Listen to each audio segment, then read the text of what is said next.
അങ്ങനെയുള്ളവരെ പറഞ്ഞ് മനസ്സിലാക്കി മുന്നോട്ട് കൊണ്ടുവരാനും സാധിക്കില്ല. Hello guys, welcome to daily postman vlog day 7. രാവിലെ തന്നെ SOയിലെത്തി. ചെന്നപ്പോൾ തന്നെ കണ്ട കാഴ്ച എല്ലാവരും റെഡിയായിട്ട് നിൽക്കുകയാണ് മെയിൽ കൊണ്ടുപോകാൻ. ഇന്ന് അത്യാവശ്യം നല്ല രീതിക്ക് മെയിലുള്ള ദിവസമാണ്. എല്ലാവർക്കും ഉണ്ട്, കൂട്ടത്തിൽ നമുക്കും ഉണ്ട്. ദേ ഈ പെട്ടി നിറയെ പാഴ്സലാണ്. ഞങ്ങളുടെ എസ്മിയും ജോസാറിനാണെങ്കിൽ സിസ്റ്റത്തിൽ നിന്ന് കണ്ണെടുക്കാൻ പോലും സമയം കിട്ടുന്നില്ല. PA ആയ മരിയറ്റ് ചേച്ചി ലീവിലായതുകൊണ്ട് തന്നെ സാറാണ് 7 BOയുടെ കാര്യങ്ങളും ഒറ്റയ്ക്ക് മാനേജ് ചെയ്യുന്നത്.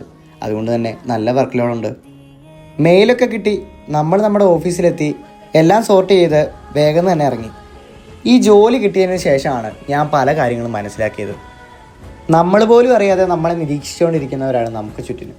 അങ്ങനെയുള്ളവർ സ്വന്തം കാര്യങ്ങൾ നോക്കിയില്ലെങ്കിലും മറ്റുള്ളവരെ പറ്റി പറയാൻ മറക്കാറില്ല. ഈ 2025-ലും ഫിസിക്കൽ അപ്പിയറൻസ് വെച്ച് ഒരാളെ വിലയിരുത്തുന്നവരാണ് ഈ സമൂഹത്തിലെ ഭൂരിഭാഗം പേരും. വിദ്യാഭ്യാസവും വിവരവും രണ്ടും രണ്ടാണ്. കളർ വെച്ചും മുടിയുടെ നീളം വെച്ചും ഒരാളെ നെഗറ്റീവായി ചിത്രീകരിക്കുന്നവർക്ക് എത്ര വിദ്യാഭ്യാസം ഉണ്ടെന്ന് പറഞ്ഞിട്ടും കാര്യമില്ല. അങ്ങനെയുള്ളവരെ പറഞ്ഞ് മനസ്സിലാക്കി മുന്നോട്ട് കൊണ്ടുവരാനും സാധിക്കില്ല.